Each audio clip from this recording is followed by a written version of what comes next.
तो हेलो दोस्तों, स्वागत करता हूं आपका हमारे यूट्यूब चैनल में। आज हम लोग क्लास 10th विद्युत लेसन को पार्ट 1 में देखते हैं कि कितना हम लोग ख़त्म कर पाते हैं। विद्युत आवेश किसे कहते हैं? विद्युत आवेश पदार्थ की वह भौतिक गुण है जिसके कारण वस्तु के मध्य जो विद्युत बल कार्य करता है उसे हम लोग विद्युत आवेश कहते हैं। जिसके माध्यम से विद्युत बल कार्य करता है उसे हम लोग विद्युत आवेश कहते हैं। विद्युत आवेश को हम लोग विद्युत आवेश को क्यू से स्मॉल क्यू कैपिटल क्यू से प्रदर्शित करते हैं।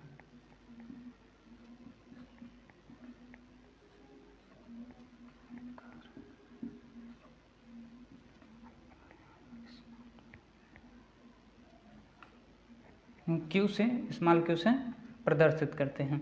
यहाँ पर हम लोगों का क्या हो जाता है, क्यू बराबर आवेश, विद्युत आवेश, ठीक है। विद्युत आवेश पदार्थ की वह भौतिक गुण है जिसके कारण वस्तु के मध्य जो विद्युत बल होगा, उसके वस्तु के मध्य जो विद्युत बल कार्य करता है उसे हम लोग विद्युत आवेश कहते हैं। विद्युत आवेश को हम लोग क्यू से प्रदर्शित करते हैं और Q इज इक्वल टू होता है विद्युत आवेश। यहाँ पर हम लोग इसका सूत्र अभी आगे पढ़ेंगे, टेंशन मत लीजिएगा। यहाँ पर देखते हैं विद्युत आवेशन की विधियाँ। हम लोग विद्युत को कैसे उत्पन्न कर सकते हैं, मतलब छोटी चीज़ों में हम लोग विद्युत को कैसे उत्पन्न कर सकते हैं। हम लोगों ने एक कारनामा किया होगा बचपन में। हम लोग एक स्केल लेते थे और उस जो स्केल थी हमारी उसको हम लोग अपने बालों में रगड़ते थे।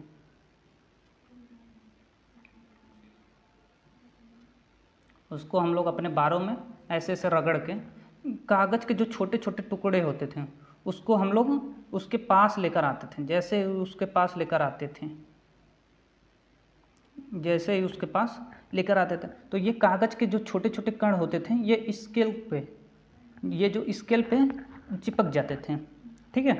तो जब चिपकते थे तो हम लोगों को एक चीज़ हम लोग नोटिस करते थे वहाँ पर कि जो लड़का बालों में तेल नहीं लगाया है उसकी आवेशन की विधियाँ बहुत अच्छी होती थी, ठीक है, और कागज़ बहुत जल्दी आकर्षित हो जाते थे। और जो लड़का तेल लगा के आता था, बालों में जो लड़का तेल लगाया होता था वो अगर स्केल को रगड़ता था तो कांच के ये जो छोटे छोटे कागज़ के टुकड़े होते थे वह स्केल पे चिपकते नहीं थे। तो इसको हम लोग चिपकने की क्रिया को हम लोग अभी बाद में देखते हैं। पहले इसको देखते हैं कि ये होता क्या है। हम लोग जब स्केल को रगड़ते हैं, बालों पर रगड़ते थे तो क्या होता था, स्केल पे एक आवेश उत्पन्न, एक छोटा सा, एक क्षणिक भर के लिए आवेश उत्पन्न हो जाता था जिसे हम लोग घर्षण आवेश कह सकते हैं, ठीक है। यहाँ पर घर्षण आवेश जो होगा वह इस स्केल पे आ जाता था। तो हम लोग जब इसके कागज़ के पास, हम लोगों को क्या होता था, यहाँ से कुछ आवेश हमारे बालों में चले जाते थे और हमारा ये प्लस चार्ज हो जाता था, मान लेते हैं यह प्लस चार्ज होता था, और हमारे ये जो कागज़ के छोटे छोटे टुकड़े हैं ये माइनस चार्ज पे हैं, मान लेते हैं इसको, ठीक है। अभी पूरी कहानी सुनिएगा पहले। तो यहाँ पर छोटे छोटे जो टुकड़े हैं वो माइनस चार्ज पे हैं, ठीक है। तो यहाँ पर जब ये स्केल धनावेशित हो गई तो ये अपने विपरीत प्रकृति के जो कागज़ के छोटे छोटे टुकड़े हैं उन्हें अपनी ओर आकर्षित करेगी, ठीक है। और वहीं अगर हम लोग मान लेते हैं, हम लोग देखते हैं, अगर विद्युत आवेश की विधियाँ को थोड़ा सा साइड रखते हैं और हम लोग इन दोनों टॉपिक को कवर करते हैं, थोड़ा सा देखते हैं क्या है ये प्लस आवेश और माइनस आवेश क्या होता है। अगर कोई वस्तु है हमारे पास, उस पर यदि कहीं से इलेक्ट्रॉन कहीं से घूमते फिरते हमको नहीं पता है कहाँ से आ रहे हैं, लेकिन हमारे वस्तु पर इलेक्ट्रॉन आ रहे हैं, ठीक है। तो ये इलेक्ट्रॉन जो होगा, इलेक्ट्रॉन पे क्योंकि माइनस चार्ज होता है, आप लोगों को पता है, 9th में आप लोग पढ़ चुके हैं। यहाँ पर जो नाभिक में होता है प्रोटॉन पर प्लस चार्ज होता है और इलेक्ट्रॉन पर माइनस का चार्ज होता है, ठीक है। और नाभिक में न्यूट्रॉन भी होता है, उस पर कोई आवेश नहीं होता है, ठीक है। यहाँ पर देखते हैं आप, फिर जो यहाँ पर जो इलेक्ट्रॉन आ रहा है इस वस्तु पर बैठ रहा है, तो ये वस्तु जो है, जो ये वस्तु है वह माइनस आवेश ग्रहण करेगी, क्योंकि माइनस अगर हम लोग किसी भी चीज़ में माइनस उसको और ऋण करते हैं, किसी भी हम लोग मैथ में भी पढ़ते हैं कि अगर किसी वस्तु से माइनस है कोई वस्तु और उसमें से और माइनस करते हैं तो वो और भी माइनस होती है, ठीक है। तो यहाँ पर हम लोगों की माइनस है, जब इस पर आ रही है तो यह वस्तु भी ऋणावेशित हो जाएगी। और यह वस्तु यह जो आवेश है, मान लीजिए यहाँ से निकल के आ रहा है, इस वस्तु से निकल के आ रहा है, तो ये जब निकलेगा यहाँ से, तो यहाँ से एक इलेक्ट्रॉन की कमी हो रही है, तो इस पर प्लस चार्ज हो जाएगा, ठीक है। यहाँ पर प्लस चार्ज होगा और यहाँ पर माइनस। इलेक्ट्रॉन ग्रहण जब होगा, इलेक्ट्रॉन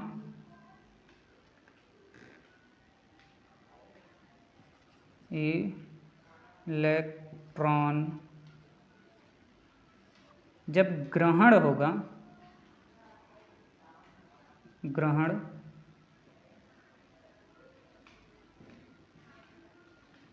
होगा तो ऋण आवेश,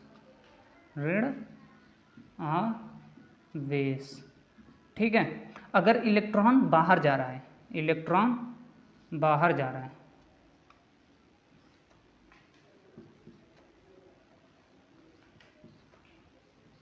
तो वहाँ पर प्लस चार्ज होगा, ठीक है। अब हम लोगों को ये पता चल गया कि यह प्लस आवेश और माइनस आवेश है क्या। अब हम लोग चलते हैं विद्युत आवेशन की विधियाँ। हम लोग कैसे विद्युत आवेश को करते हैं, आवेशित करते हैं। इसके मुख्यतः 3 पॉइंट्स हैं, इसको हम लोग थोड़ा सा जान लेते हैं तो ज़्यादा अच्छा रहेगा। तो हम लोगों का पहला टॉपिक है चालन विधि,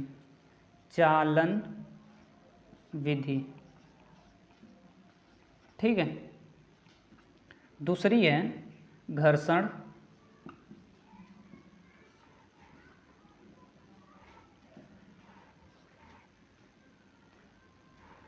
विधि तथा तीसरी है प्रेरण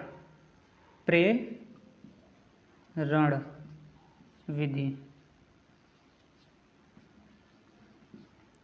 इससे हम लोग आवेश उत्पन्न करते हैं। देखते हैं इन तीनों टॉपिक को कवर करके हम लोग चलते हैं नए टॉपिक पर, ठीक है। तो हम लोग देखते हैं चालन विधि। पहली टॉपिक चालन विधि। यदि आवेश हम लोगों के पास, मान लीजिए यहाँ जो लिखा है, हम लोग एक चित्र के माध्यम से समझ लेते हैं। आप लोग इसको बना के अपने शब्दों में मिल लीजिए। हमारे पास एक बैटरी है, ये उसका बैटरी का एक धन सिरा एक ऋण सिरा है, यहाँ पर प्लस माइनस हम लोग समझ लेंगे, ठीक है। बी फॉर बैटरी है हमारे पास। और एक यहाँ पर बैटरी है जो चार्ज नहीं है, ठीक है। अब हम लोग क्या करते हैं, इस तार को, इसके यहाँ से तार निकालते हैं, एक को इसमें एक को इसमें। यहाँ पर हम लोग ऐसे क्रॉस नहीं कर सकते, अभी हम लोग यहाँ पर पढ़ेंगे अभी चिन्हों के बारे में, तो वहाँ पर हम लोगों को पता चलेगा, ठीक है। तो जब हम लोग क्या करेंगे, एक प्लस को और एक माइनस से इस बैटरी को कनेक्ट कर देंगे, तो इसमें एक धारा प्रवाहित होने शुरू हो जाएगी, एक धारा प्रवाहित जल्दी जल्दी होने शुरू हो जाएगी। तो यहाँ पर जितने इलेक्ट्रॉन, जब तक यह धारा कब तक प्रवाहित होगी, ये प्रश्न आएगा कि यह धारा कब तक प्रवाहित होगी। यहाँ पर का आवेश, मान लीजिए यहाँ पर कुल 10 आवेश हैं, 10 आवेश हैं, तो यहाँ का जितना आवेश, जब तक ये दोनों बैटरियों का आवेश बराबर नहीं हो जाता, अर्थात यहाँ पर 5 आवेश और यहाँ पर 5 आवेश न हो जाए तब तक ये धारा इधर से इधर जाता रहेगा।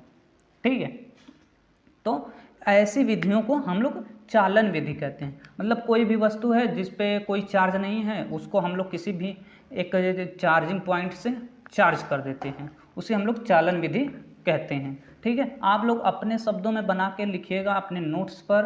अगर आप लोगों को नोट्स चाहिए होगा तो हम लोग नोट्स बनाने की तैयारी कर रहे हैं। आप लोग मात्र 50 रुपये देकर आप लोग उस नोट को आप हमारे व्हाट्सएप से सीधा मंगवा सकते हैं।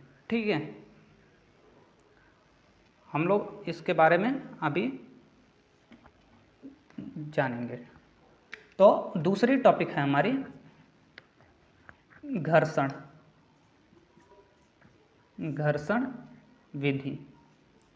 अब नाम से ही घर्षण विधि हम लोग थोड़ा सा इसके बारे में जानते भी हैं और रूबरू हैं।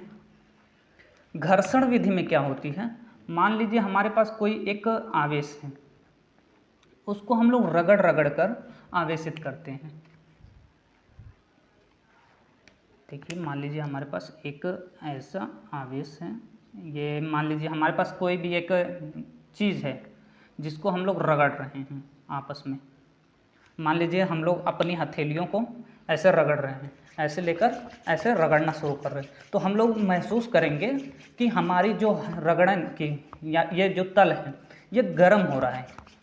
हम लोग ठंडियों में ऐसे ऐसे खुट्टे से रगड़ते हैं तो ये गर्मी महसूस हो रही है, ये घर्षण से जो होगी यहाँ पर ऊष्मा उत्पन्न हो रही है।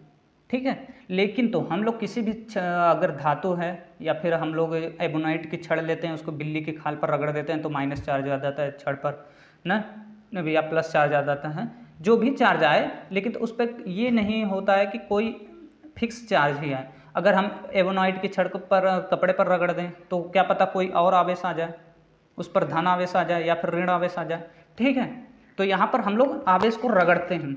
जब हम लोग रगड़न की विधि से आवेश को उत्पन्न कर रहे हैं, जब हम लोग रगड़न या फिर घर्षण की विधि से आवेश को उत्पन्न कर रहे हैं, उसे हम लोग घर्षण विधि कहेंगे। और हमारी तीसरी टॉपिक क्या है, तीसरी टॉपिक है हमारी प्रेरण विधि। प्रेरण विधि, इसको आप लोग अपने शब्दों में बना के लिखिएगा घर्षण विधि को। प्रेरण विधि क्या है, हम लोगों को मान लीजिए हम लोग एक गोला है हमारे पास, एक गोला है या फिर एक छड़ कह सकते हैं, एक छड़ ले लीजिए,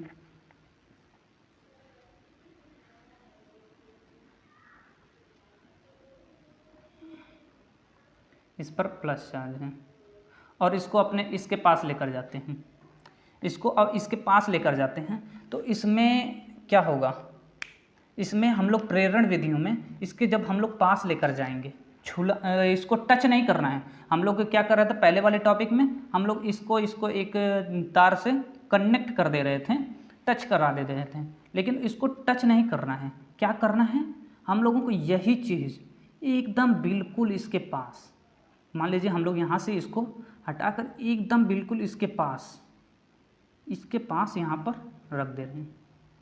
हाँ, तो इसमें क्या होगा, इसकी मान लीजिए हमारी ये पहले सतह पर है और इसमें प्रेरण विधि द्वारा मतलब ये प्रेरित हो जाएगा, उत्साहित हो जाएगा और इसमें यह माइनस चार्ज उत्पन्न कर लेगा। प्रेरण विधि में यह माइनस चार्ज उत्पन्न कर लेगा। हम लोगों का क्या होगा कि यहाँ पर देखिए,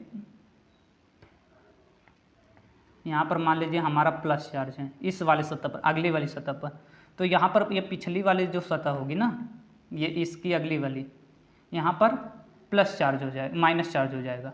और ये जो हमारी दूसरी ये साइड है, मान लीजिए बैटरी है, ये हमारी बैटरी ही है। ठीक है, तो यहाँ पर जो माइनस चार्ज है, यहाँ पर मान लीजिए हमारे इस सतह पर माइनस चार्ज है, तो ये इसके विपरीत वाले पे प्लस चार्ज हो जाएगी। क्यों, क्योंकि ये जो प्लस चार्ज था इस माइनस वाले इलेक्ट्रॉन को अपने इस वाले सतह पर आकर्षित कर लिए हैं, तथा ये जो प्लस वाला है वह प्लस को इस वाले सतह पर और ये वाला इस माइनस को इस वाले सतह पर ढकेल दिया है। तो ये प्रेरण विधि द्वारा हम लोगों का प्रेरित हो जाएगा। और ये जो निष्क्रिय था जिसमें कोई आवेश उत्पन्न नहीं था उसमें भी एक आवेश उत्पन्न हो जाएगा। ये 3 टॉपिक हम लोगों का बहुत ही आसान था। आप लोग इसको अपने शब्दों में ज़्यादा पढ़ेंगे तो ज़्यादा समझ में आएगा, ठीक है। तो हम लोग चलते हैं अगले टॉपिक पे। तो हमारे मन में एक सवाल उत्पन्न हो सकता है कि धारा किसके द्वारा उत्पन्न हो रहा है, किसके द्वारा धारा उत्पन्न हो रहा है। हम लोगों को देख रहे हैं, हम लोग यहाँ पर प्लस जो प्रोटॉन था वो तो अपना कार्य एक ही जगह बैठकर कर रहा है, वो बैठा हुआ है। यहाँ पर सारा खेल इलेक्ट्रॉन का है। इलेक्ट्रॉन जब जा रहा है तो यहाँ पर धन चार्ज आ रहा है, और जहाँ से आ रहा है, मान लीजिए इसी पे आ रहा है, तो यहाँ पर इलेक्ट्रॉन की जब अधिकता होगी, प्रोटॉन मान लीजिए प्रोटॉन 5 है और इलेक्ट्रॉन 6 हो गया, ठीक है, इलेक्ट्रॉन 6 हो गया, तो इलेक्ट्रॉन पर माइनस चार्ज होगा, यहाँ पर माइनस कर देंगे तो -1 इलेक्ट्रॉन की अधिकता हो जाएगी, ठीक है। तो यहाँ पर अर्थात माइनस का जो है, माइनस का चार्ज उत्पन्न होगा। मान लीजिए हम लोगों का अगर यहीं पर 5 ही हो तो यहाँ पर कोई आवेश उत्पन्न नहीं होगा। यहाँ पर यह होगा, आवेश उसमें विद्यमान है, लेकिन तो वह अपने आवेश का किसी पर प्रभाव नहीं डाल सकता, यह कह सकते हैं। वह अपने आवेश का किसी पर प्रभाव नहीं डाल सकता। वह इसकी इलेक्ट्रॉन की क्षमता इतनी नहीं है कि वह अपना कक्ष छोड़कर किसी दूसरे के पास चला जाए, ठीक है। तो यह आवेश होगा, किसी भी पदार्थ में आवेश होगा, लेकिन तो वह बिना आवेश का, अर्थात मतलब उसकी इलेक्ट्रॉन की इतनी क्षमता नहीं होगी कि वो वहाँ से चला जाए और अपने आवेश का किसी को प्रभावित करे, अपने आवेश से किसी को प्रभावित करे, ठीक है। तो यहाँ पर इलेक्ट्रॉन जब आ रहा है और जा रहा है तभी धारा उत्पन्न हो रही है। यह हमारा प्रश्न का जवाब हो जाएगा, ठीक है। विद्युत धारा, हम लोग विद्युत आवेश पढ़ चुके हैं। अब विद्युत धारा किसे कहते हैं? तो आवेश प्रवाह की समय दर को, आवेश प्रवाह की समय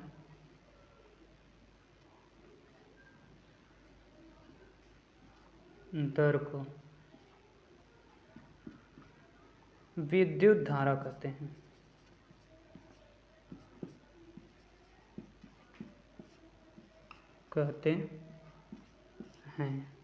इसे हम लोग I से प्रदर्शित